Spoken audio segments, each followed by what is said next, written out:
Hi, this is Catherine with the Founders Playground, and today I'm going to talk to you about creating a business plan using AI tools. So, why are we talking about AI tools? Well, a couple reasons. One, everybody hates writing business plans. The average funded business plan is 66 pages. It takes 8+ months to write and is generally just a beast of a document that's dead on arrival. And AI is here. Most business applications already have AI integrated into their workflows, including all of these platforms that you probably recognize, right? So if you are using Instagram, Facebook, Shopify, TikTok, HubSpot, QuickBooks, Wix, or more, you already have access to, and AI is already supporting your business, whether you know it or not. So that's why we're talking about AI and business planning, because you can be intentionally using this to accelerate the process of business planning for your business so that those business plans are much more dynamic. Who am I? Who are we? I am Catherine Zobri, the founder and CEO of the Founders Playground. We provide program support, um, management services, as well as technology tools to help reduce the barriers to entry for women and minority entrepreneurs, especially. So that's who we are. That's what we do. We kind of play in this space, and we are working on developing our very own AI business planning tool. And I'll talk to you a little bit more about that later on. But if you'd like to be involved, please don't hesitate to reach out, because I'm looking for people to test out prototypes and use this tool and tell me what they like and what they don't like, especially if you are a commercial lender. I want to know what your thoughts are about AI business planning and what your concerns are, so we can build that right into the tool. We can alleviate some of those risks right off the bat. Okay. So why is everyone so excited about AI? First and foremost, it accelerates the creative process. It can automate boring tasks, fill in the blank, correct spelling and grammar, and schedule social media posts for you. So why are we not using AI to help with the business planning process? Well, first and foremost, one of the reasons that we should is that it takes a long time to write a business plan. So the average entrepreneur takes 8 months to write a business plan. The average funded business plan is 60 plus pages. And all of this time could be spent on working in your business to actually make money. It is important to have that time to work on your business, not just in it, but the time spent working, writing out a 60-page business plan, I'm not sure that that necessarily is super helpful to businesses these days. So the insights you gain from working on a business plan are really important, right? Thinking about your business, not just in terms of the products and services you sell, but as the whole business is important. So it's important to take time to do the planning, but the question is, does it need to take that long? Does it need to be 8 months of painful writing? So let's dig into why bother with business planning in the first place.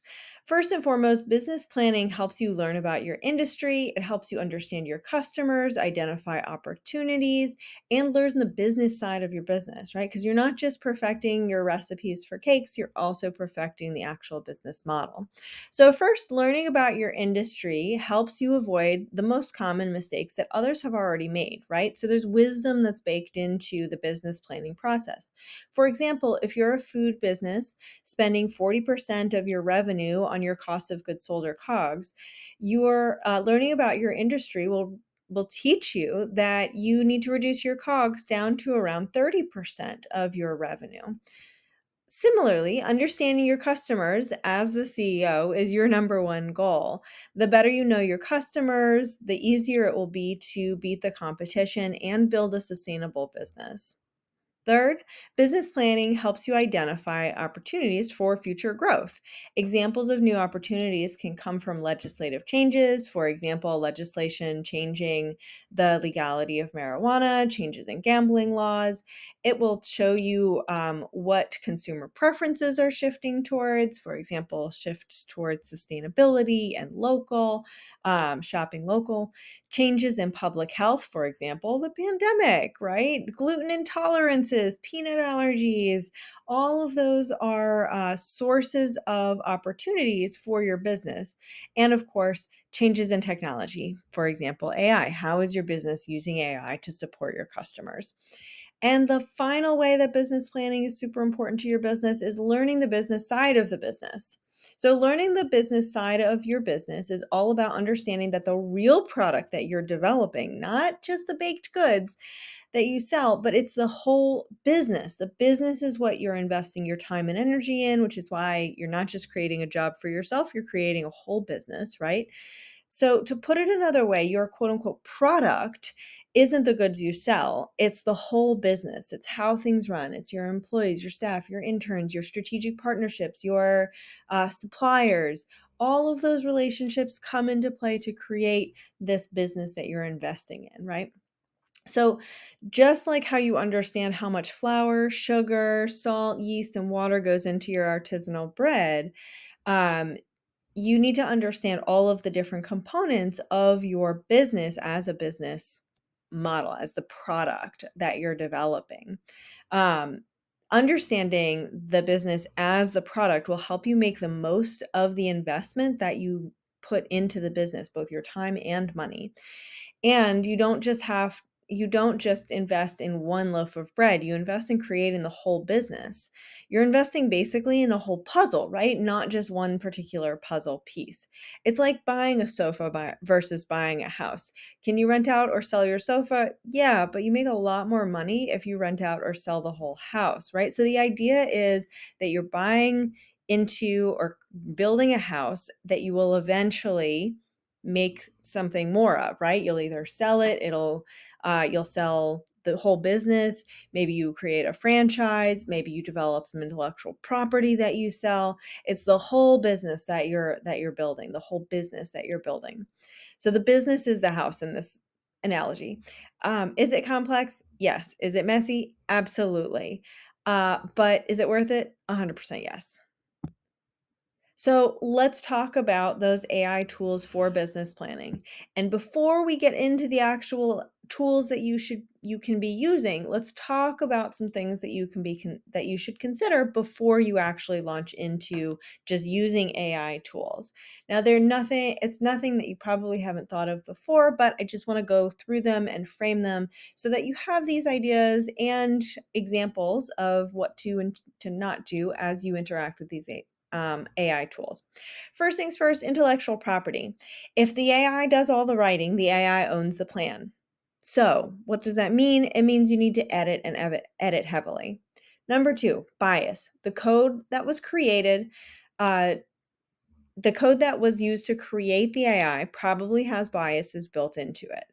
Use your intuition and judgment to make sure that you remove as much of that bias as possible, right? It's one of those like the system created it, and so the system's biases are going to be just woven right into it.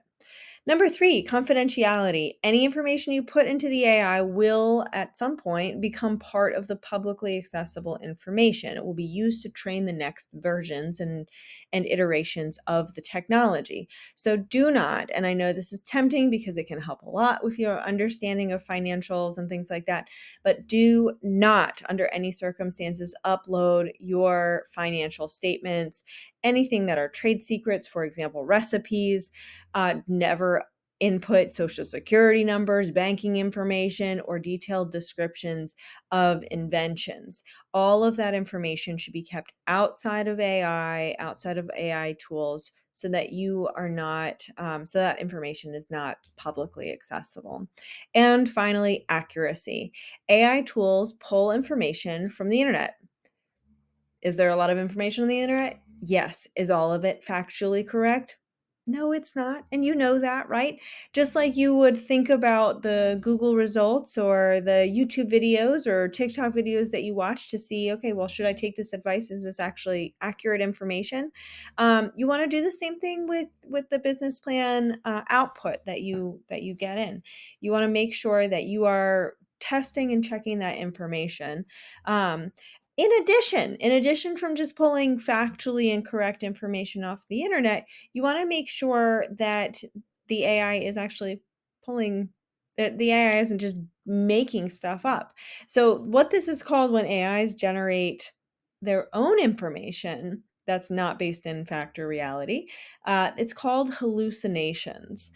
So the hallucinations can easily be checked by copying and pasting different segments of text into Google, and then using real market research resources like Vertical IQ or IBIS World, going to those trusted and verified sources to make sure that the information that you're pulling is not just correct, but is accurate. It's not just it doesn't just sound good, it's actually accurate. So, using real market research resources available through surfaces like the SBDC, which is a free resource, or the Founders Playground, which I'm not free, but I do provide good information as well. So, let's actually talk about one of the most powerful tools for you to use, and that is ChatGPT. So, I've included their logo so you know what you're looking for, their website, and what ChatGPT stands for, right? ChatGPT stands for Chat Generative Pre-trained, meaning the algorithm was built using a set of input data from 2019. Transformer, and the transformation means that it's taking inputs and it's transforming it into something brand new. So it's generating new text. It is a service provided by OpenAI and Microsoft, and it is best for drafting subsections of the business plan, creating ideas and lists, and rewording or summarizing. But again, you want to make sure that you're not summarizing proprietary information like a recipe or something like that. Um, Limitations based on data from 2019, which means anything that's changed since 2019, and the world has changed a lot since 2019, right? Like we've been through a pandemic.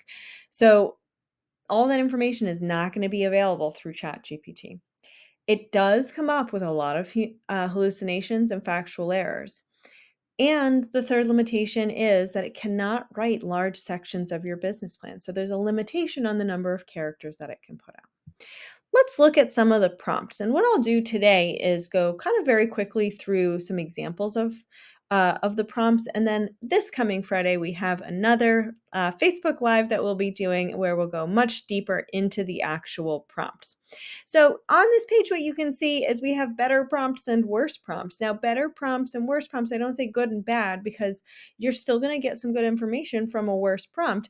You just have to know kind of where to start, what to look for, and how to progress when you do start with a very general prompt. So, looking at that worst prompt, you may ask ChatGPT something like, create an executive summary for a business plan.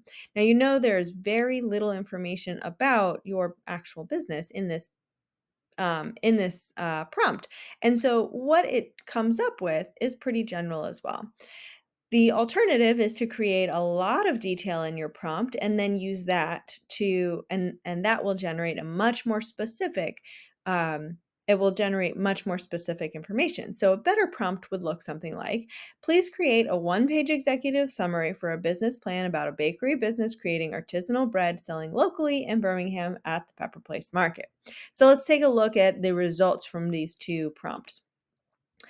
What you'll notice on this screen is that there are a number of areas highlighted in orange. Now, those orange areas are where you're going to have to fill in information. And so the more general the prompt, the more general the response, and it's going to allow you the opportunity to really customize. Now, that's great if you already have a lot of this information, but say you're looking for some inspiration on each of these different areas and want it to come up with a little bit more of a complete response, right? So this, you'll see in this, the worst prompt response, which was just generate an executive summary about for a business plan, has company name, business plan. Company name is a dynamic and innovative industry sector, company poised to revolutionize the market through, and then you have to add your unique value proposition. Now, why I say this is a worse prompt, not a bad prompt, is because say you didn't have any idea on where to start. You could say, hey, to help me generate an executive summary for a business plan. And then it says, oh, put in your unique value proposition here. Well, you could then in the same chat go ahead and ask, how do I create a unique value proposition? And it will tell you how to create a unique value proposition. So it's not a terrible prompt, but you can do better than that. So let's say we get a little bit more specific, and I will tell you that the next three screens are for the full of the responses from this better prompt. I'm not going to read all of them. I'm just going to tell you the overview, and then we'll go through more of this information this coming Friday. So the executive summary now has a much more specific title: artisanal bakery business at Pepper Place Market, Birmingham. So we still didn't tell it the name of the organization, so it's still not, super specific, but it's a lot more specific than just company name, right? Overview. Our artisanal bakery business is poised to become a cornerstone of the local culinary scene in Birmingham, offering a delightful assortment of freshly baked, handcrafted artisanal breads. So you can see I didn't write any of this, right? I just copied and pasted this from ChatGPT. Now, things that I would definitely go and kind of do a little bit more background and research on is, okay, what is Pepper, like, obviously I know Pepper Place because that's the example I used, but is Pepper Place vibrant? How often are they open? Which market days will I plan to be there? Do I do they attract visitors, or is it primarily residents of Birmingham? So in the ChatGPT version, it says aims to provide residents and visitors alike. And you would want to just check to see, okay, do visitors actually go? These may be things that you know off the top of your head from just being as part of the ecosystem. But if not, then you'll definitely want to double check. And it goes on and on and on and on. So it talks about the financial projections. And I do want to hone in on this specific area because financial projections are one of the hardest areas for most business owners to actually come up with. And what you'll see here is, it sounds beautiful, right? Based on a comprehensive market research and projected customer traffic, we anticipate steady revenue growth over the first 3 years with a target of achieving profitability by the end of year 2. We have allocated funds for the initial setup, staffing, ingredients, and marketing efforts. Now that sounds beautiful, right? But when a lender looks at this, they're going to notice that there is only one number referenced in this entire paragraph on financial projections, and that is that you hope to achieve profitability by the end of year 2. It doesn't say how profitable, it doesn't say how much your initial investment is or what you need, how much you're allocating for different expenses, how those expense allocations relate to your value proposition. It does not provide a single financial value in your financial projections. That is one of the significant weaknesses of all of the business planning tools out there right now, and something that we're hoping and working to change with our AI generated business planning tool. So you'll notice that there are no numbers in here. So when you do go back and edit this, please definitely include numbers about how much you think it's going to cost, even if they are estimations. Business planning is all about putting estimations in, and you document your assumptions, but your estimations are better than not having any numbers in there at all. So let's look at another set of prompts. Worst prompt: write a marketing plan. A better prompt example: please create a list of 20 innovative and unique marketing ideas. And you'll notice, and I noticed this as well, you will notice that I spelled innovative incorrectly. And that's not just because I am a terrible speller and can't do anything without Grammarly. It is also because I was like, hey, I wonder if ChatGPT will recognize poorly or misspelled prompts. And I will tell you, good news, everyone. Good news, my dyslexic fellow citizens of the world. ChatGPT does indeed recognize misspelled words, so fear not. So a better prompt: please create a list of 20 innovative and unique marketing ideas for an artisan bread company serving gluten-free high-end shoppers in the greater Birmingham area. So let's take a look at what the feedback, or what the generated answers were. So the worst prompt response, and I have 2 slides on this, but again, I'm not going to read them all. The worst prompt response is literally how to write a marketing plan. It doesn't tell you, it doesn't actually write the marketing plan for you. So you may need to get much more specific. So for example, the first thing on here is an executive summary, then a situation analysis, target audience, goals and objectives, strategy, and so on. Instead, once you have an understanding, okay, thank you for telling me how to write a marketing plan, then you may want to say, hey, create an executive summary or a situational analysis or a target audience analysis to define the customer personas of my type of business. And that will then generate a much more specific and usable response from ChatGPT. Again, you'll need to check for bias and factual accuracy, but you can kind of continue down that road. Now, if you don't want to spend your time reading through a marketing plan how to guide, you can just start by asking it something much more specific. So let's take a look at the better prompt response. So I asked it to create a list of 20 innovative and unique marketing ideas for a artisanal bread company, right? So the ChatGPT responds, certainly. How nice, right? I believe in being polite to technology, so I would encourage you to use your manners when you're interacting. It's a good practice, even if the AI will never know, right? And who knows?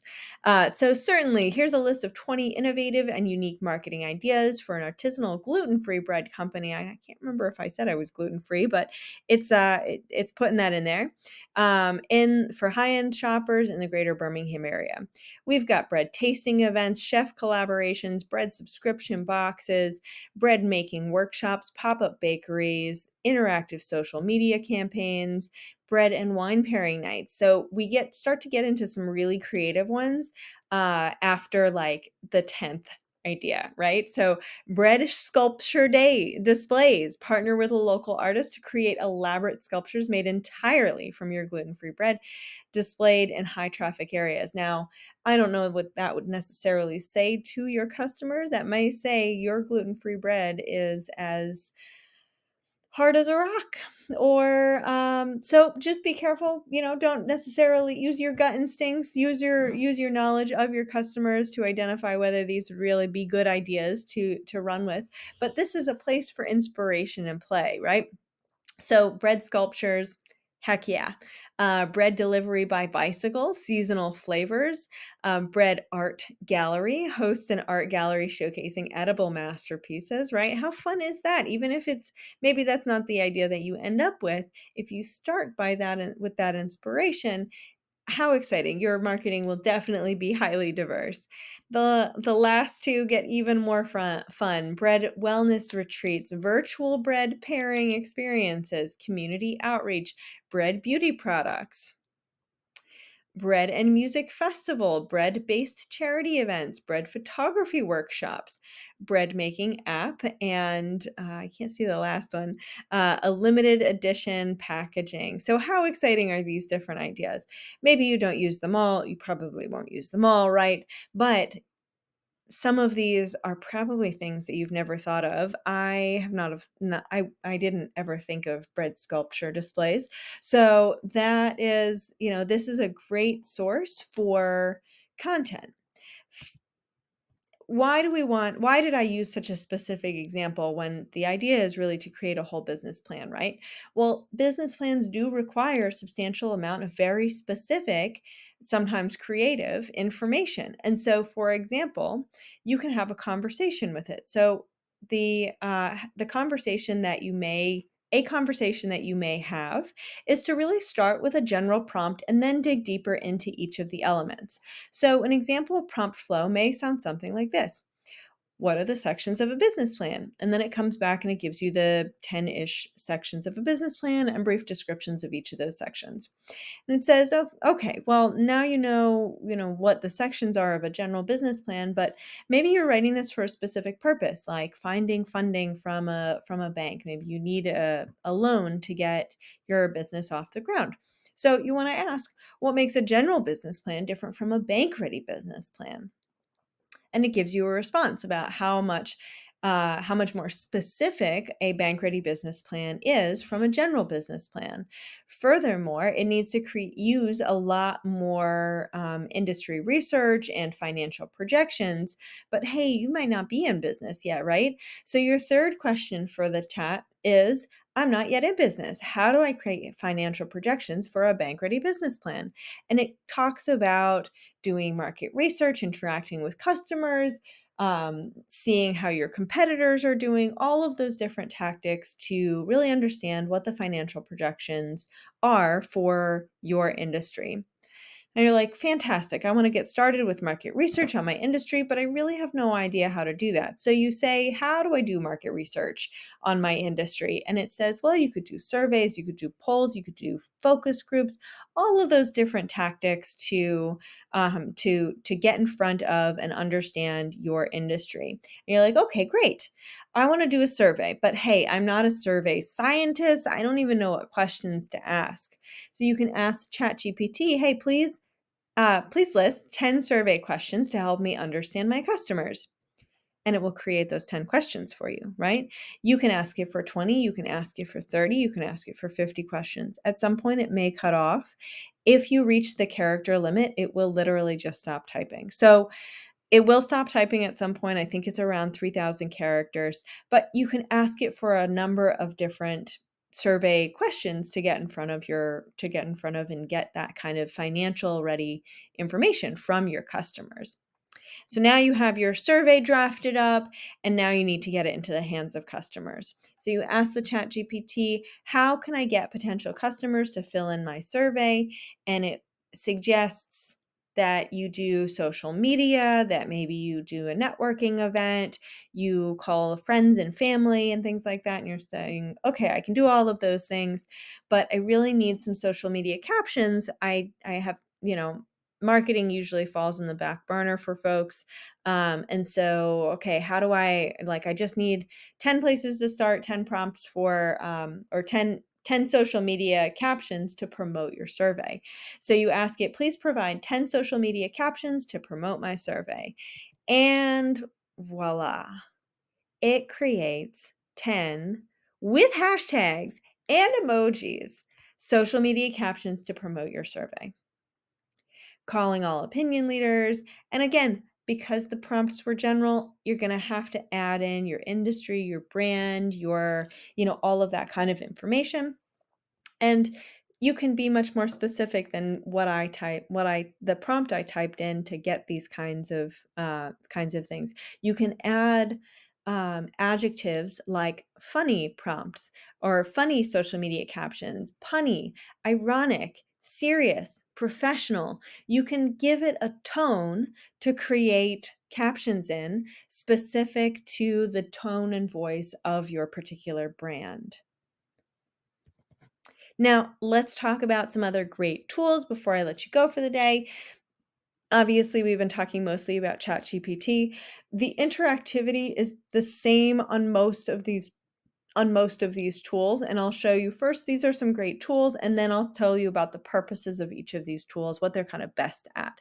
So the first is 15minuteplan.ai. That is a paid service. It'll cost you minimally $25 to access your full plan. I do not know whether it comes with I don't know whether it comes with the financials broken out, but I will tell you that I've only ever been able to use it once, and I've put information into it a number of times, but it crashes every time. So don't spend a ton of time playing with that tool necessarily. I can't vouch for the company that stands behind it. I think they're registered maybe in Reykjavik, Iceland. So I know they're not domestically based. But it's a good place to start. It has a lot of promise. I'm sure they're working on improving it. Copy.ai and Copysmith are both similar chat models, similar to ChatGPT, and I believe both of them are actually based on ChatGPT. And I think one or both has the business plan model in it, so you can specifically use a business plan template when you're asking it to develop content to kind of give you that head start. Chat PDF, Bard, Grammarly, ClickUp, and Descript are my other favorite AI-informed tools that you can use for your business planning and execution. So let's look at each of these, the purposes that go along with each of these tools. The 15-minute plan is great for generating a full first draft of your business plan. Copy.ai and Copysmith, their heart and soul, they were really built as marketing copy, blog posts, social media, captions, things like that. And I would encourage you to focus your efforts using them around those areas of your business plan. Chat PDF is fantastic for market research. You can go on over to Google Scholar, pull up some market research. And if you've ever interacted with an academic, you know that sometimes their language can be very confusing and you may just need it in layman's terms so that you can actually use it in your business plan, right? So using Chat PDF with academic research and market research will allow you to get those facts that will be missing from any of the other tools. So you can actually interact with the PDFs using Chat PDF. Next are Bard, Grammarly, ClickUp, and Descript. Bard is fantastic for summarizing information from the web. Bard is a Google tool. So Bard came from Google. So guess what? Where it pulls its information from, it pulls it from Google. It is fantastic for summarizing information from the web, but remember that it is, it's still an AI, and so it's still likely to hallucinate. So I was drafting up a very niche article, a very niche blog post on a very specific industry, like a niche of a niche. And I wanted to know who are the most famous people in this industry. And it made up every single one of them. They were real people, but they had no or very minimal connection to the actual industry. So when you are using Bard, and again, any other AI tool, you want to make sure that any of the facts that are included, you just verify that they're actually correct. Grammarly is my favorite spelling, grammar, and clarity tool. I just use the free version, but they have paid versions where you can rewrite for clarity or put in a prompt similar to ChatGPT and it will create it for you. ClickUp is fantastic for project management. So as you're writing through your business plan and thinking about, okay, I need to do this, this, and this, you can use ClickUp as a project management tool to further your business. And then Descript is an amazingly powerful tool for video content. And again, Grammarly, ClickUp, and Descript, really, really good and important for the execution of your business and promotion of your business. And those can be tools that you list in your business plan that will help you actually promote and push your business forward. So now that you know, what are you going to do with this information? Well, you're going to go out and create an AI generated business plan. And what happens if you do? Well, if you enter my AI generated business plan competition, you could win $250. And it's a free competition. You don't need to pay to enter. You don't need to be based in Alabama. You can be a business of any size, but it is limited to food entrepreneurs at this point. So if you are an artisanal baker, if you make cupcakes, if you are an aspiring chef, if you cater your friends and family's events and would like to turn that into a business, this is your call to action. Get involved. Start by writing your AI generated business plan. And go ahead and submit and upload an application by September 11th.